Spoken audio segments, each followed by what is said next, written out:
AI has accelerated engineering.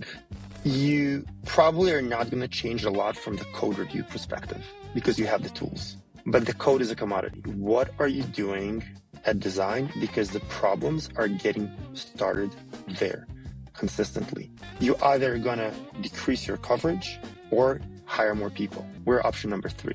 And that piece of the puzzle becoming more and more meaningful by the day.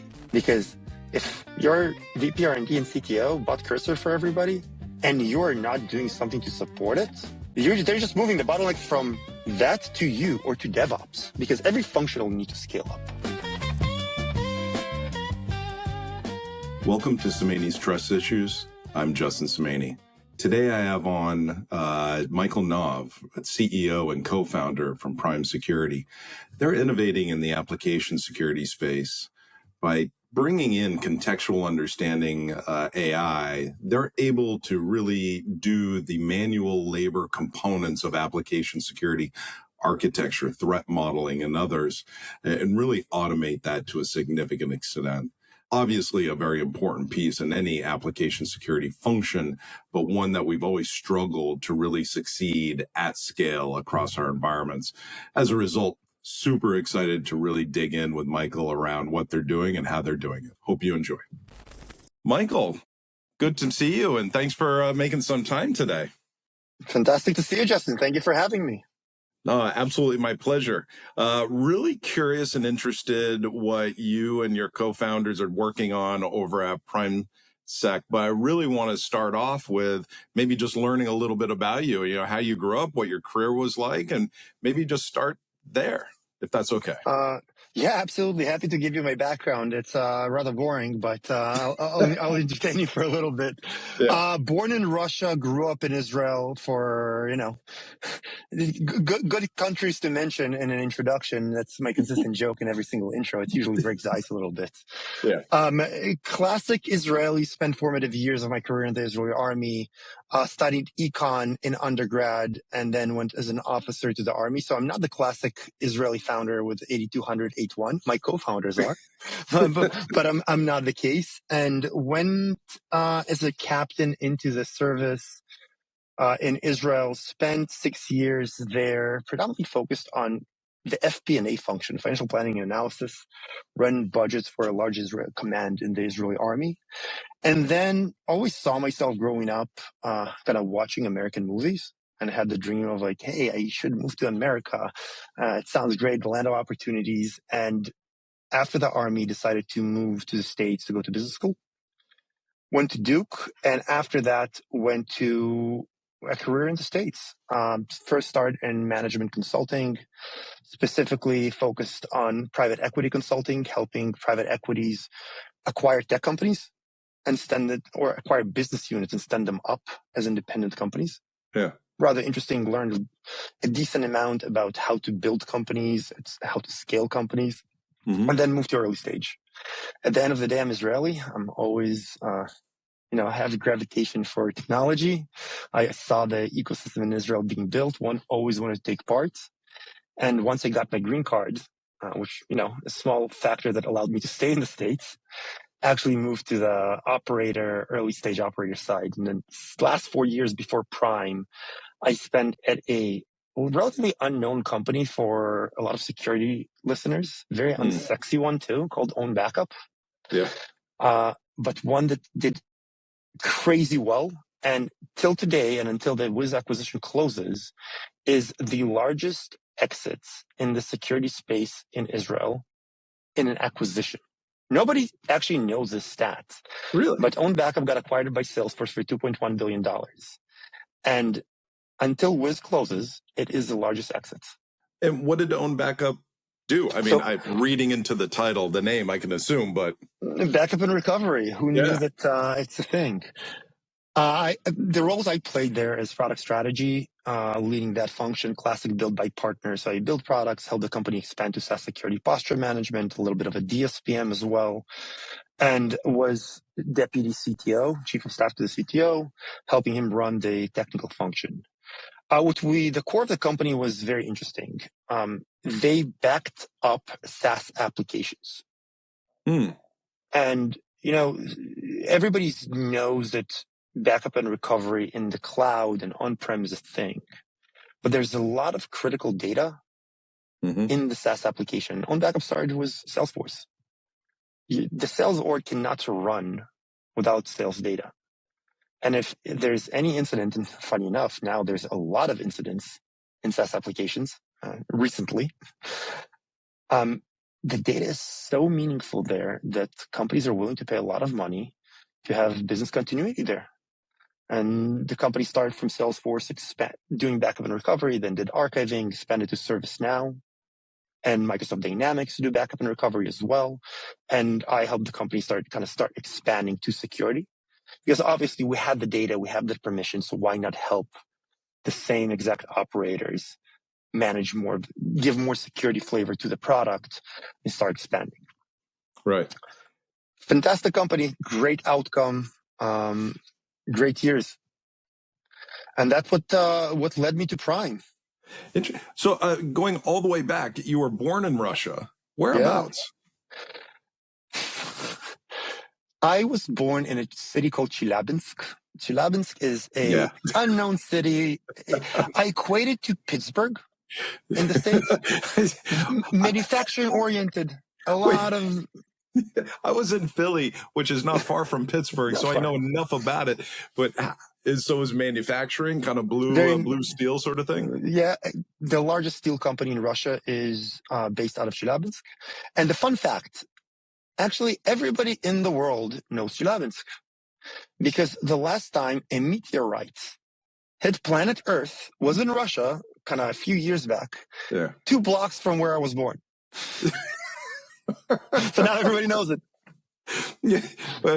Wait, when was the meteorite and how far away from your birth was this? Was there a relationship? It was...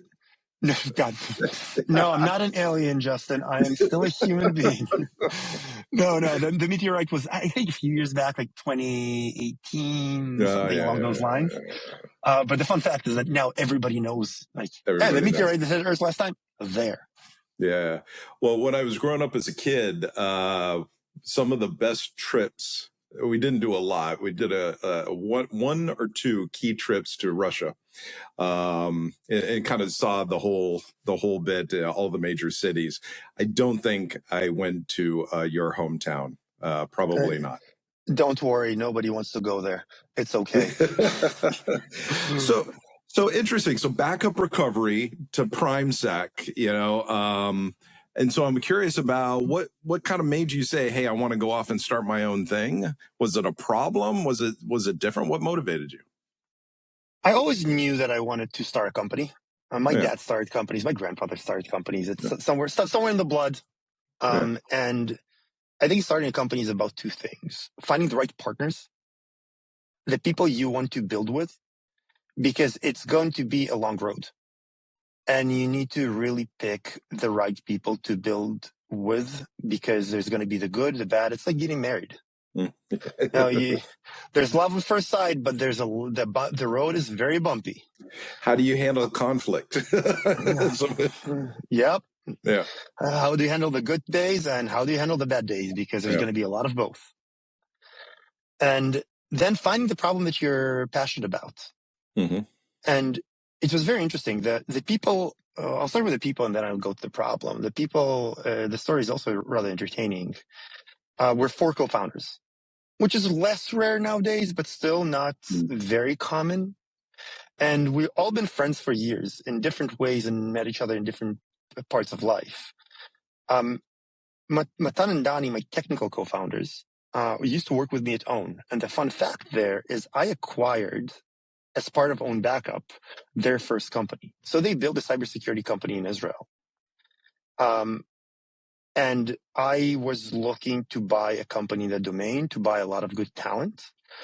They built something in the offensive security side, and they wanted to exit that space. And I ended up buying portions of that company and migrating all the folks from there. They were the technical co-founders, and they've been working together for, 20 years now. They were roommates in boot camp in the army, and they served at 8-1. So they're the classic technical co-founders. And I bought their company at the peak of COVID. And we had to build their relationship over the phone. I never met them until long after we signed paperwork for the acquisition, which is strange because you're buying human capital, but you can only have the phone to get to know the people. Yeah. Unique environment, but it allows you to build such a strong bond because you get very, very intimate during acquisition. Oh, deeply. And that was fantastic. And we kind of knew very early on that we'll end up kind of doing something together because we gelled so well. And Dimitri, our fourth co-founder and head of product, after we bought their old company, Matan and Dimitri used to work together 20 years ago and remain friends. And Dimitri is also Israeli, also ex-Soviet Union, also lives in New York. And when I got to know Matan, he basically said, look, I have another friend that is literally you, but different, living in New York. You guys should get to be friends, go meet each other. And we hit it off and became friends as well. So it was a classic match, I'll call it. That's awesome. And then the problem came in. Let's talk about that a little. Yeah, no, please tell me. So how the problem came in, we started thinking about what we want to solve, what problems do we see day to day, and what we're getting attracted to. And one of the challenges, Own Backup was a hypergrowth company. I helped scale the engineering team or the technical team from 50 to 300. You know that everything breaks. Yeah. At least twice. Not one, at least twice. And we had every security tool in the world. We were a data protection company. Our goal was to protect the data for us as well. We had Wiz, we had Sneak, we had a bunch of training tools, but I still had friction between security and engineering. And the friction was very consistent. And a lot of it was driven by, security didn't know what to tell me, what guidance to give me of how to build. Not the blocking and tackling of vulnerability in the code. Sneak help us there, great product. But hey, I'm building a new feature, a new functionality. What should I do from a security perspective? 300 developers, 2 security people doing it. They couldn't keep up. And I don't blame them. Yeah. The work was manual, but it continuously impacted me from a business perspective. Because I had to be the one telling their CTO and their CEO, why are we delaying product functionality? Why we keep delaying features? And I don't want to throw anybody under the bus. Like, we're delaying, we forgot, we misunderstood, and so on and so forth. Dimitri, on the other side, he was leading security strategy at PayPal. And a lot of his work was security architecture and threat modeling, kind of the first line of defense, supporting the business, telling them how to build. He had a team of 9 security architects and a bunch of security consultants embedded in the business. 9,000 developers. Could never keep up. Yep. He saw the same problem from a security standpoint that Matan, Dani, and I experienced on Backup from a technical business standpoint. And the business here is development. Yep. So that was a spark. And he, at his time at PayPal, tried to tinker with LLMs to figure out, interesting, there's new infrastructure here. Can we do something? We started asking around friends like, hey, how common it is? Did you see the same problem in your company? And it seemed all of a sudden very, very consistent. Hey, it's a manual effort. Nobody does it well. Everybody disliked this process. Developers dislike it because it's manual, it's overhead. Security dislikes it because there are always the bad guys in the room having to chase developers and do very repetitive manual work. Hey, okay, seems like a big problem. Seems like a problem people are willing to pay for. Yep. Here we are today, 2 years later. It does take me back. I'm gonna earn this gray here on my beard. It's not that gray. It's getting grayer by the day. It's when I go back like 15, 20 years ago with Waterfall. We had some choke points in the development process to be able to do code reviews, threat modeling, things along those lines. The 2 things that really kind of blew it up from my point of view was obviously the introduction of Agile, smaller Scrum teams doing rapid development and release. And then, of course, with monolithic applications being deconstructed to more containerized, smaller components. Those two things rapidly drove faster development cycles. And so it was always a challenge to get in front of the engineers before code was released. In a waterfall method, it has been nearly impossible to do in a modern day developed architecture environment. Does that resonate with you at all? I'll build on that. What happens when all the engineers have cursor? Yeah, and now exactly. What used to take you 2 weeks to build takes you a day to build. It's even worse. And that was a fantastic tailwind for us. We saw a little bit of the writing on the wall, but if I'll say that, hey, I knew that Cursor would blow up so quickly and the AI-enabled development will be a thing, such big of a thing, 2 years into PrimeSec's existence, I'll be lying. We knew that it's going to get there. We never knew it's going to get there so quickly. And that makes the problem 10 times worse. I completely agree. One of the other things I wanted to ask was, in my experience, everybody, and I'm specifically thinking of engineering and product owners, they all care about security until it impedes their release train for revenue, et cetera, right? And security, by definition, you're always chasing engineers to say, hey, you need to fix this, you need to fix this, carve out some time of your next release train to kind of focus on other things. So that reality of culture and intent kind of hits, and driving security into the engineering process has always been something of, how do we use less security tools and use the native ones at engineering? How do we get them not to change what they're doing to incorporate the security awareness and remediation? And I would imagine it's also even more exasperated in, this cursor kind of world that you just spoke about. So that culture to tooling to rapid development with cursor makes it even more complex. Is that fair? Well, let's divide it into two things. Engineers care until it's 2 days before the release. And I speak to a lot of project teams now. And the story is always the same. Yeah, we have a process. Engineers flag to us risks. They know how to come to us. And then you ask the question, well, what happens when the engineers are 3 days before release? Like, oh, no, nobody comes to us. Yeah, it's not a risk all of a sudden. It's okay. We can push forward because in most organizations, whether we like it or not, engineers are not gold on security. They're gold on delivering high quality, reliable functionality. Security is, I don't like saying it's nice to have because it's not. We should have it, but it's not first thing that comes to mind for an engineer speeding to release functionality. The second part, you spoke about tooling. One of the primitives that we build Prime upon is and when I say we, is Prime Security and ProdSec teams do not have the luxury or the ability to change how engineering work. We have to adjust to the way they work today. And if we want to integrate security as early as design in a consistent, scalable, and reliable way, we have to use what we have from engineers today. We have to use their existing collateral in Jira, in Confluence, in the diagramming tools, in existing code bases.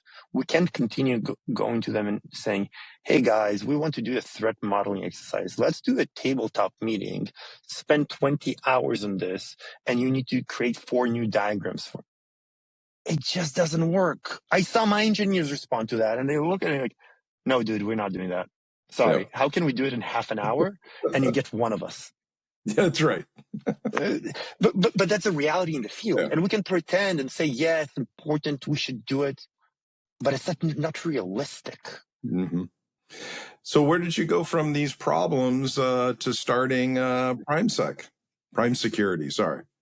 A lot of customer research. We spoke to probably over 100 security teams early on, trying to understand the problem, understand how we should approach the solution, and we end up dividing it into 2 critical areas. One of them is classic process automation. There's existing processes of security reviews, threat modeling, privacy reviews was defined beginning, trigger, data collection, risk analysis, recommendation, and communication. That's relatively the process. Let's automate every step of the process, find the right solution for it to make it as seamless as possible. And that's automating existing work that you have. Unfortunately, the world is not as simple. Because the process has been so manual for so many years, in most organizations, the engineers just bypass security. So the process doesn't hold. The coverage ratios we hear, and this is anecdotally because very few teams actually measure the true coverage, is between 5 and 10%. That's how much of the existing engineering work security teams cover at the design stage. Now, code is a different story because they're full automations. But in that case, automating the process, you automated 10% of the work. What about the rest of the 90%? Well, that's where the dirty pen tests come in. And you see the pen tests where a bunch of, yes, you should encrypt the database. Bug bounties come in. Yeah, authentication is important. You should probably build it. So we built functionality that allows security teams to identify risks proactively by looking at existing development work, not asking them to create anything new, not sitting in a bunch of sprints, but integrating with development tooling such as Jira, Linear, Azure DevOps, where developers plan the work, break it down to tasks, analyzing key bodies of work, and proactively identifying risks for the security team. So security can open PrimeSec, look at where my risk hotspots are, understand the top 10 very, very easily, understand the context, and convert it to a security review without talking to an engineer for a single minute, all based on existing engineering work. And that's what a lot of teams like. It allows a lot of ProdSec teams that don't have defined processes or the process does not cover everything. Turn it on in 5 minutes. Just give me an API token and you're good to go. That's the entire integration. Let me use probably one of the most recent experiences for me, which was over at Unity, and I'll make numbers here just to be dramatic.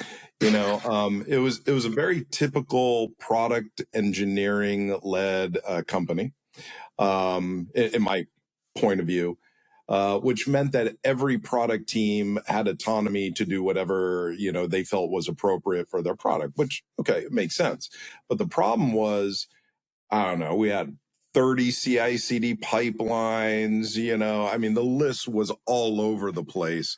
So it made doing a review on a design stage or doing even, architecture reviews, et cetera, really challenging just because it was just so highly fragmented. So you're able to come in, and I'm just thinking through the implementation kind of process with PrimeSec. There's obviously Jira and other tools, but there's also documentation code bases. It might sit in the G drive or something. Walk me through a little bit of what a realistic environment looks like from a customer standpoint. And here are the data points that we can cover as an example and kind of pull back. This is what your architecture looks like. Because engineers never wrote nowadays one architecture document to explain what the service actually looks like. That was 80% of what we had to do, was to create that. Is that part and parcel of what you guys are focused on? So let's take one step back. Prime security is based on the core layer we built is a knowledge base that understands how the environment is structured. It understands that by scanning your documentation. We can plug into your G drive and scan it, identifying the right documents and learning from them. We can integrate now, recently released, integrate with their code base, understand some history from the code. We can integrate with task management systems, understand what is flight. We focused on resources because that's what you're trying to protect and what controls are implemented on those resources. Build that. Now, the base, and then you start building on top of that. I believe, Justin, that in some teams you had a defined process. And they created Jira tickets for you, and the Jira tickets included a link to a diagram, a link to a PDF, a PRD in Confluence, and so on. Yep. Great.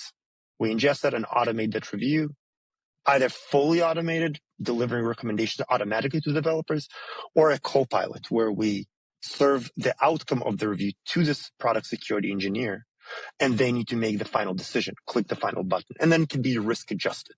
Low risk, fully automated, higher risk decision made by human. The identification capability is when you don't have the defined process. So we built a knowledge base, understood from an architectural perspective how the company functions. Then we take that and scan the task management, understand large bodies of work, large projects, sprints, epics. We risk rate them. We basically give you a risk view of the planned engineering works. Here's the next 50 epics you're building. This is the highest risk epic based on what we know in the organization, what resources are included in that epic, and so on. To do that, we have to essentially go reconstruct Jira and rebuild it based on a new knowledge corpus, all with a security lens applied to it. That's the hard part. Yes. The easy part is the automation. The hard part is... Well, how do you do that? I mean, you rebuild Jira with a security context. We rebuild the knowledge in Jira. So we go look at a task level. So we don't start with an epic. We basically tell you, point us to the boards you want us to understand. And then we go and scan every single task. We took the hard way to this. We look at risk on every single Jira task, saying, hey, this task is building an API. Obviously, there might be inherent risk there if it's not secure. It's part of this product. Hey, by the way, in this epic, there's a build an API and build authentication as a next ticket. So it's not a risk because you're designing it properly. We go to this granularity, but that requires us to proactively understand all your Jira, all the tasks. That was a really hard part. Our scale today, we ingest over, I think, 1 million tickets a week and process them. Wow. Now, that's interesting. Here's the cool part. Let's extrapolate it out a little. Let's extrapolate how we think engineering and security will coexist in 5 years, where AI is fully baked in, rolled out. We're all happy that agents are running around magically building software for us. Yeah. Let's agree that code is a commodity. Sure. So what matters? Task management matters because you need to define for the agents what to build. Mm-hmm. Let's also agree that agents will not be building full PRDs. You still need to break it down. Even if you feed Cursor today a full PRD, what they do eventually is break it down to individual tasks. Mm-hmm. We already built the system to identify the risk on a task level. Mm-hmm. So now all we need to do is provide the security context to the agents to secure every individual task in the context of the entire build. So if we can scan Jira, every single task, evaluate the risk on a task basis in the context of the entire build, we can feed agents the right context and the right guidance on what to build specifically for that API. Because we know that API is connected to product X. The guidelines for that particular product is this type of authentication, or there's central authentication if it's not needed. I would also assume, because you're doing it at the task level all the way up, and you have that, in a multi-cloud state, you have some of that reality. This dependency of service to service, the risks associated with that as well. So you have two separate customer services that talk on the back end or do data exchange.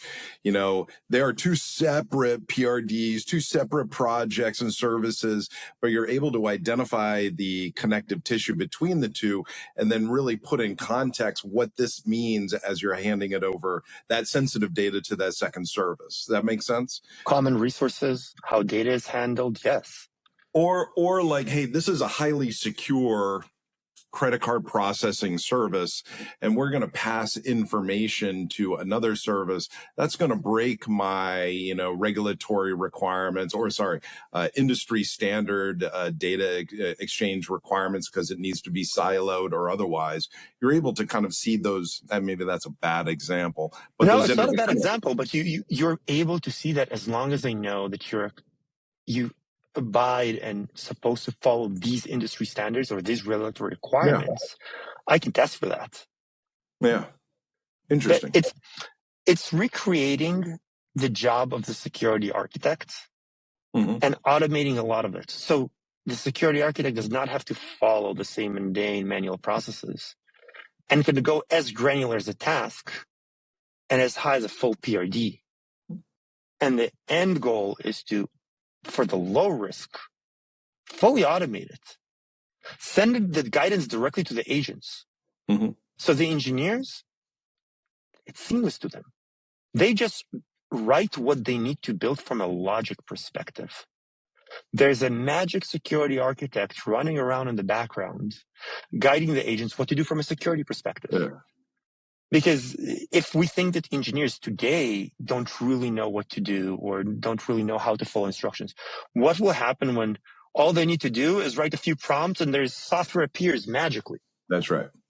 And I would assume that the task level, you could identify code that's being created that needs to be updated in the master PRD, right? There's functionality being implemented that was not in the original product design. You're talking about drift. Yeah. Yes. So we're rolling out now functionality around drift monitoring because there's multiple layers to the drift. There's drift from the PRD to the JIRA. And there's drift from the JIRA to the code. So you need to understand the entire chain because you might define in the product requirement one thing, translate it to different things in your JIRA, and implement a third type of code. But wouldn't it also go in reverse, that there's code, let's go all the way down, here's the actual code functionality that has no root PRD attachment. Somebody put something in, probably for the best reasons, let's just assume good intent, but it was never reflected in the master PRD. Oh yeah. So we treat it as code as context. When your entire context the engineers gives you is like, hey, I'm building this epic. Well, what's the architecture for? Like, this is the old code base that I'm starting with. Yeah. I don't have anything else, but they're not they really don't have anything else because my dog ate my homework, right? Like that person left, the G drive got erased, and the Crimea River. But that's a reality in the field. And they don't want to now start building diagrams for you to explain to you what's going on. They just want to give you the code base and you look at it yourself. That's right. But from an outsider, a security person coming in, a human wanting to understand, you need to start with that architecture, work your way in. And so that feedback loop effectively for updating the PRD would be massively helpful. Yeah. So we implemented code as context where we can understand the code base and understand what's the logical work that's being done, what's the logic of the code, and adding that as context to evaluation. So how did you get, from an engineering standpoint, now everybody's going to sit there and say, wow, we do it with AI. Okay, let's drill beyond the AI bubble word of, hey, that contextual understanding and LM is probably really helpful there. You probably have a workflow engine, so to speak. You probably have other kind of components to build this out. What is the architecture of the service that you provide? Is it SaaS with API plugins? Are there agents? What does a deployment look like? Oh, it sounds like you've done it before, Justin. Yeah. Once or twice. We're a SaaS. Yep. SaaS solution. All agents, AI, all of this is a bunch of jargon that we use now to explain functionality. At the end of the day, it's a technology solution that does something. Now, how do we do it? Yes, we use a lot of LLM, a lot of agentic workflows in the build. Practically, it's a lot of small workflows and agents. When I say a lot, it's thousands that know how to understand a task, understand what the expected outcome, how to connect it to other tasks, where to place it in your architecture, so on and so forth. How to evaluate risk, how to identify which type of resources is it. That run through every single task, classify it, identify it, place in the right place, evaluate it for risk, and then for the end user, simple SaaS service. I don't think we as user, I'm currently buying tools. I don't care if you tell me it's a magician in the background with a wand. I want it to be reliable, high quality, solving a problem for me. If you tell me once again that it's AI based with a bunch of agents, I don't care. I care about the outcome. And it's all nice to talk about from a marketing speak, but what we're providing to our customers is better outcomes from a security perspective. That I get that. So let me ask about the outcome. What is the outcome that a security team, an AppSec team would get? Obviously, there's scalability. Hey, we've got visibility over every code commit, every task, every PRD that's created within these systems that you effectively have. The efficacy or accuracy, false positive, false negative, whatever term you would like to characterize that in, maybe that accuracy or efficacy of the issues identified, maybe another kind of category. And maybe there's more, but what does that look like? So let's start from the end.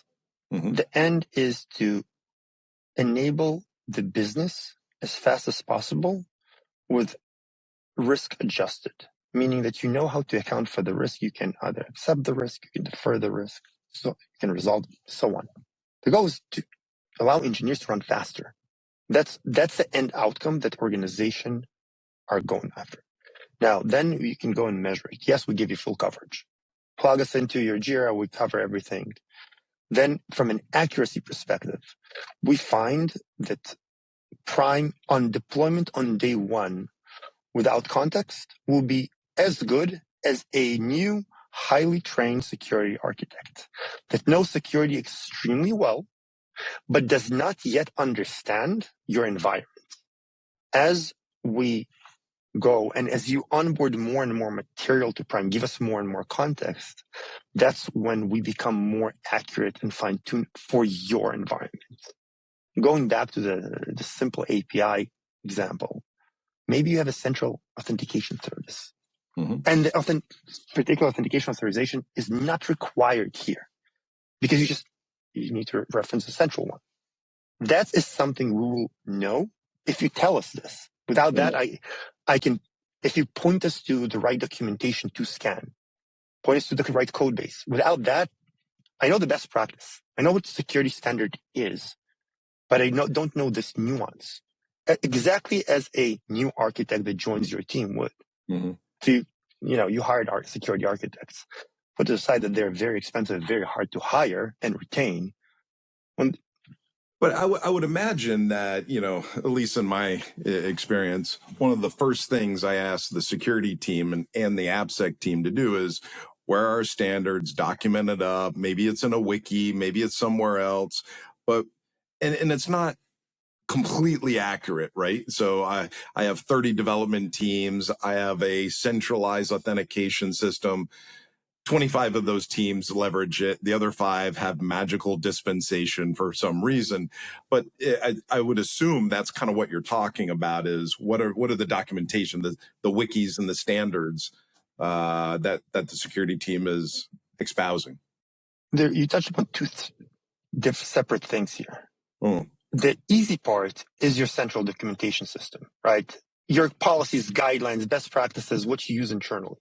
That is just throw them at me. Great. I'll respond accordingly.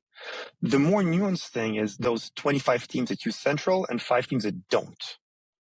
That maybe you did a really good job from a documentation perspective at Unity.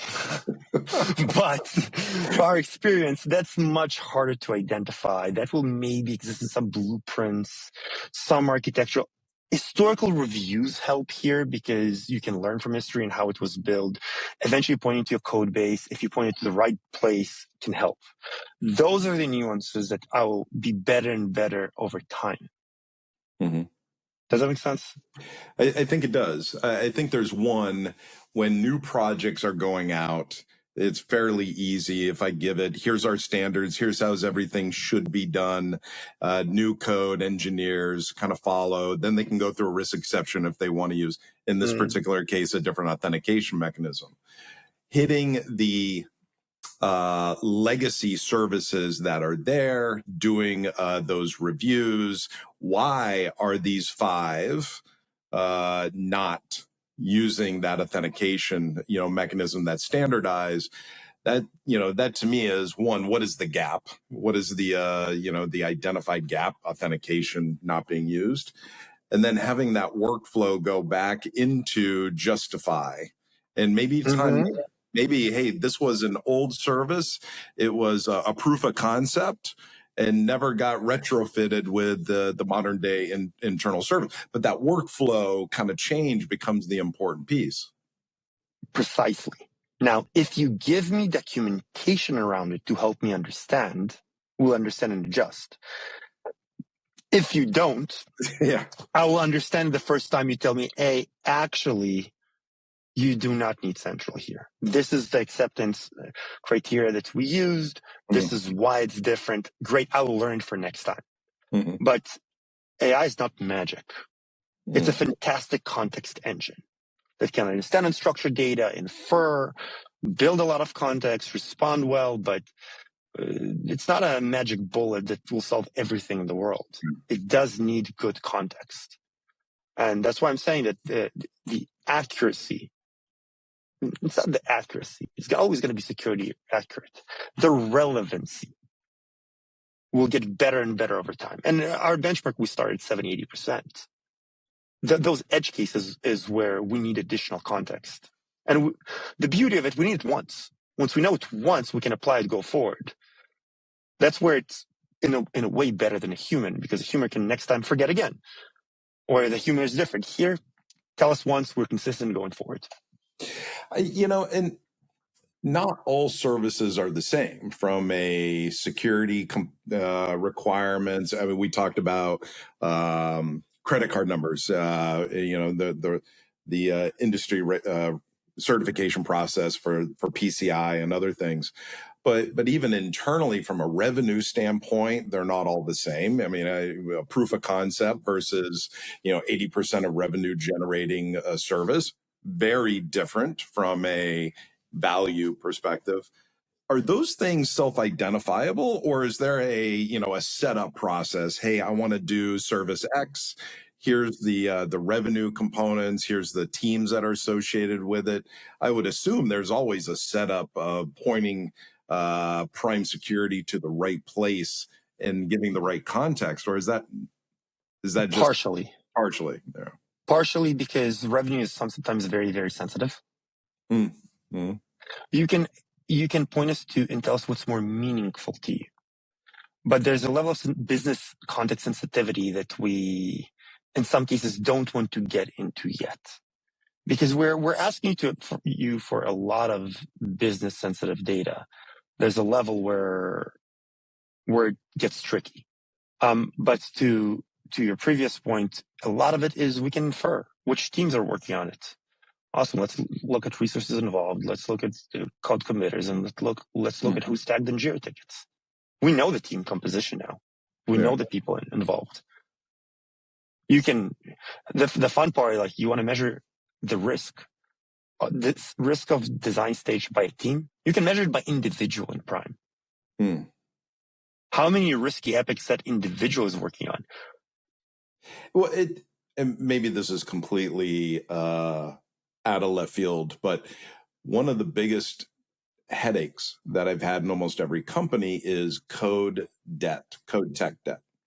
So marrying an individual that committed code that owns X, Y, or Z, who's no longer at the company, or they move to different organizations.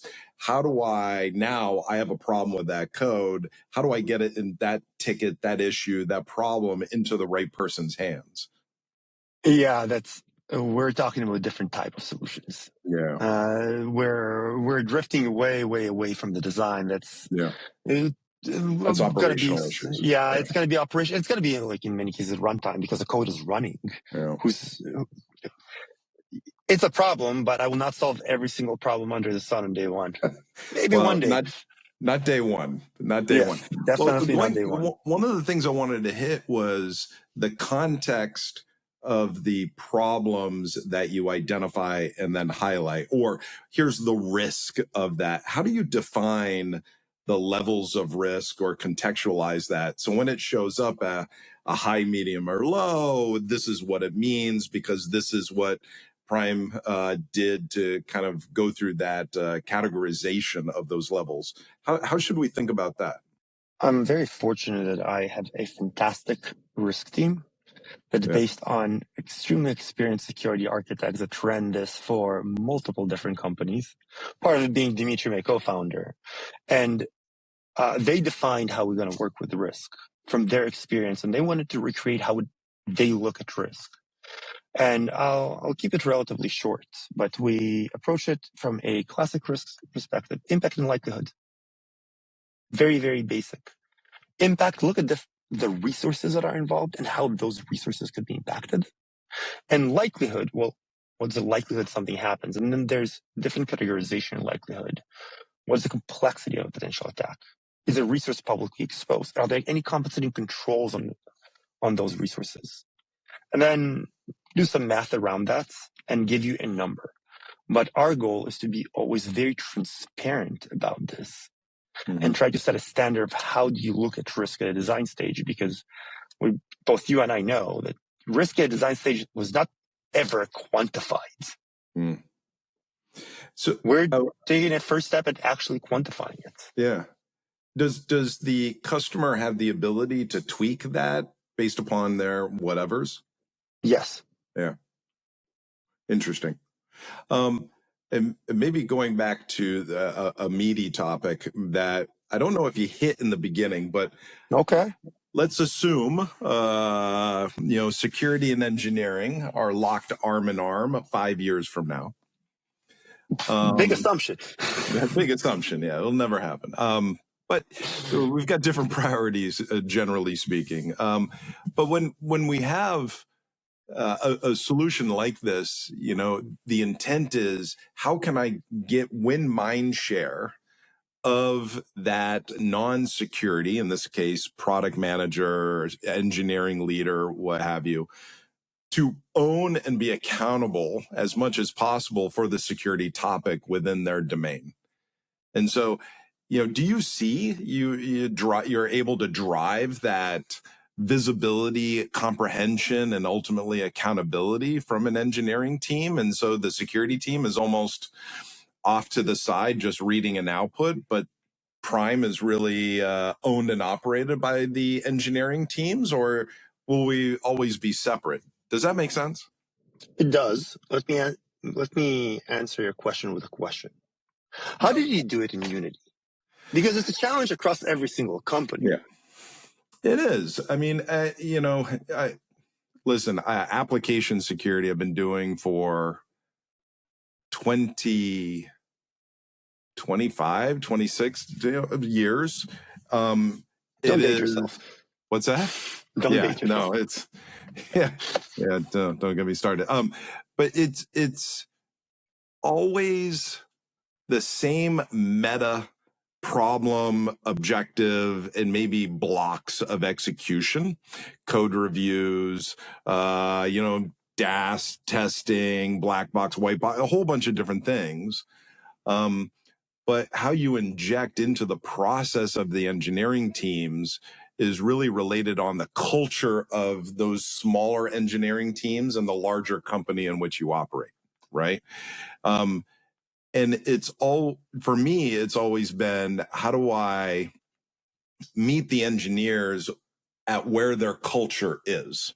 And generally speaking, you know, and this was fantastic at Yahoo, where they had already embedded security engineers inside the development teams already. And so they knew the individuals, they built relationships and trust. They knew the products inside and out to be able to give that context. But in a lot of cases, they didn't have that luxury of having a lot of individuals. And so like at Unity or others, you had people that were more zone defense. Hey, I've got 15 people I need to track and I need to manage it, and I'm going to do the best I can. But, you know, some is going to be good and some are going to be hard. And then you kind of revert back to, hey, we cut tickets and we issue problems versus building that relationship to a great degree. I don't know if that's a good answer, but that's just kind of what responds. So let's decompose it, right? The goal of building the relationship is twofold. One, building trust, and that will never go away. I believe that those relationships will have to be built no matter what, and it's natural and normal, and we should strive for that. Because at the end of the day, we want to work with humans, and it's humans working with humans. The better the relationship is, the better outcome will be, no matter what tool you use. The tools don't matter here.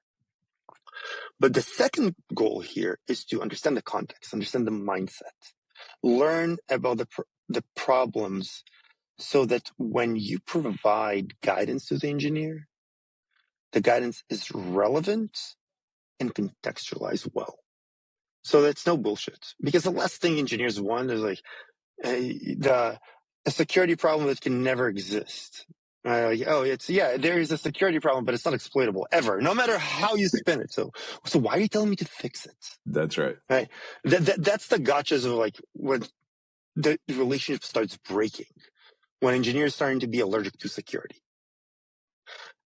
Part of what we do is build that context so a new security professional, a security professional that's stretched thin, can get that on day one, can have the full context, can understand deeply the application without spending 70 hours with engineering. Because the ratios will continuously be those ratios, and they're going to get worse with acceleration of engineering. So that's a lot of what we're solving for.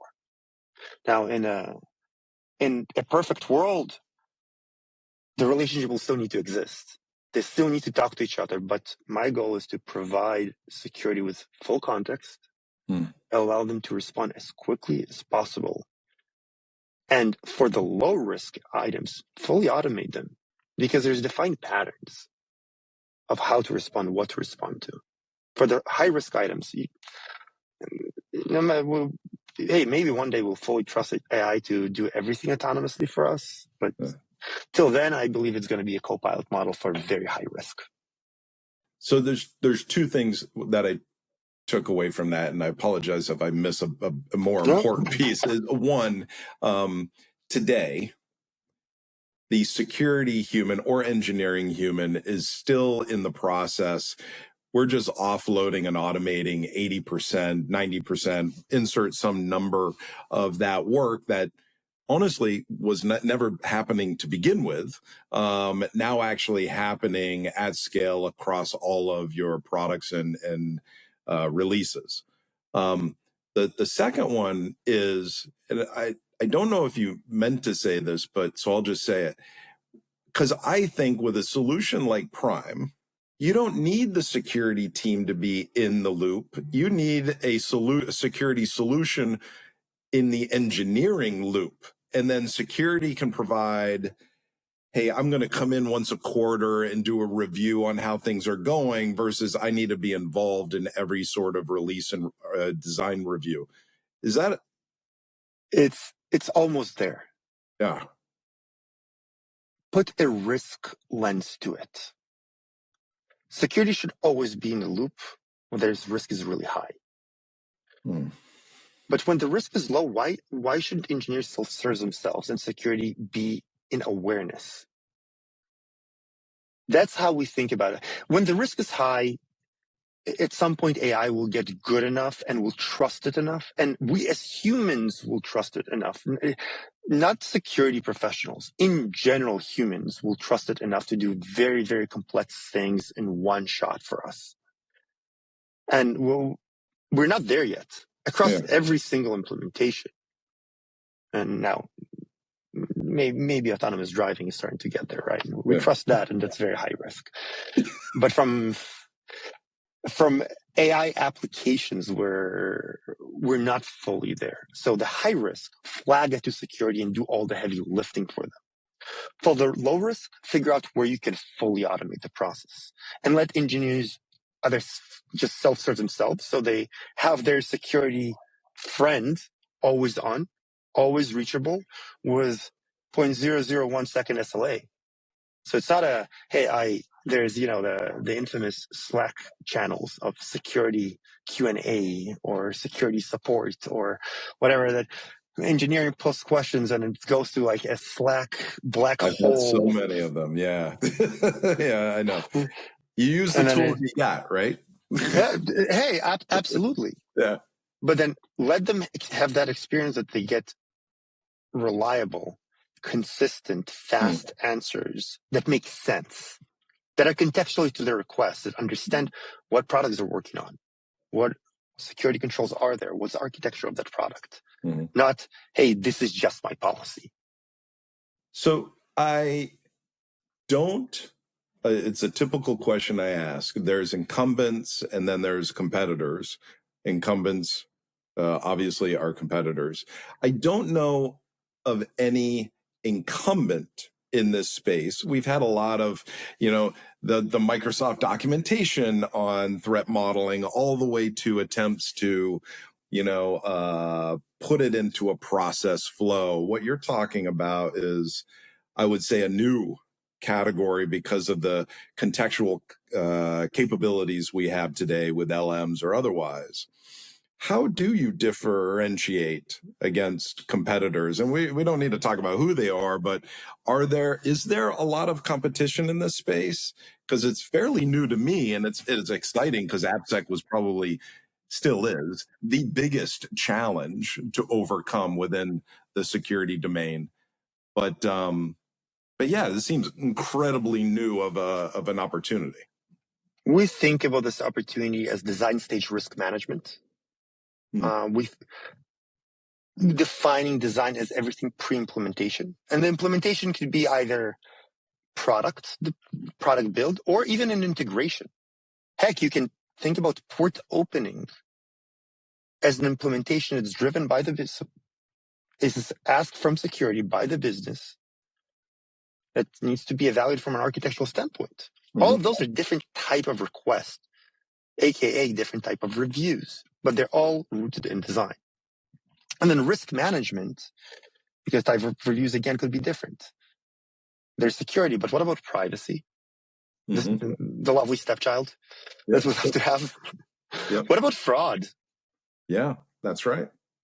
All different type of risk reviews. So we think about the our early thoughts about the category is design stage risk management. And we're testing this. It's enabled by agentic security architects. From an incumbent standpoint, look, there's nothing like this.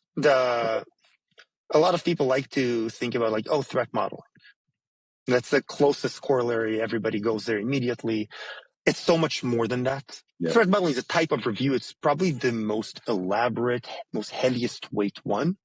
But saying that you need to do full threat model for a parameter change in an API is unreasonable, and no developer will agree to that. Yeah. But can it introduce significant risk? Yeah, absolutely. Yeah. So do you need to do a review? Yes. So that's a balance. And for a competitor standpoint, we love it. We have competition and we welcome it. Categories are not being built by single players. Historically, you need competition to push us to push them and for them to push us forward to build a better product for this industry. How we differentiate is we started the really hard way. We started by doing individual Jira tasks, by scanning and understanding the full context of the environment, not just automating reviews. that gives us a much deeper context layer and allows us to solve the cold start problem of, hey, plug into your organization. Instead of asking you to feed me 1 million documents on day one, don't feed me 1 million, feed me 10,000, because I have access to your Jira and I can understand a lot of it and understand every single task there. Mm-hmm. And then identify the risk proactively in different tasks. That's where a lot of differentiating rooted, and we're continuously growing the lead there, because now we're sending those recommendations directly to the IDs, directly to the agents, because we can do it on a task by task basis. You're not going to send recommendations to the agents on a PRD. All right, so what task do we put in? That's a differentiation, and we believe the market sees this very, very well. If you wanted one thing for that head of AppSec or engineering or CISO to kind of take away from what you guys are working on, whether it's we're building, an amazing capability to delabor and highly automate, whatever that kind of paragraph or couple sentences is, what would that be? What is that one takeaway? AI has accelerated engineering. You probably are not going to change a lot from the code review perspective because you have the tools. But the code is a commodity. What are you doing at design? Because the problems are getting started there consistently. You either going to decrease your coverage or hire more people. We're option number 3. And that piece of the puzzle becoming more and more meaningful by the day. Because if your VP R&D and CTO bought Cursor for everybody, and you're not doing something to support it, they're just moving the bottleneck from that to you or to DevOps, because every functional needs to scale up. Yeah. Interesting. What have we not talked about that maybe we should? We talked about a lot, and thank you for your time. We talked about, of course. Yeah. Always a pleasure talking to you, Justin. We should do it in person one day over drinks. I heard that podcasts over drinks go well. Yeah, no, I have a usual haunt, and everybody will show up. It'll be great. What have we not? How's it to build a company? There's the 2 years you spent building it, and I'll say it's fun.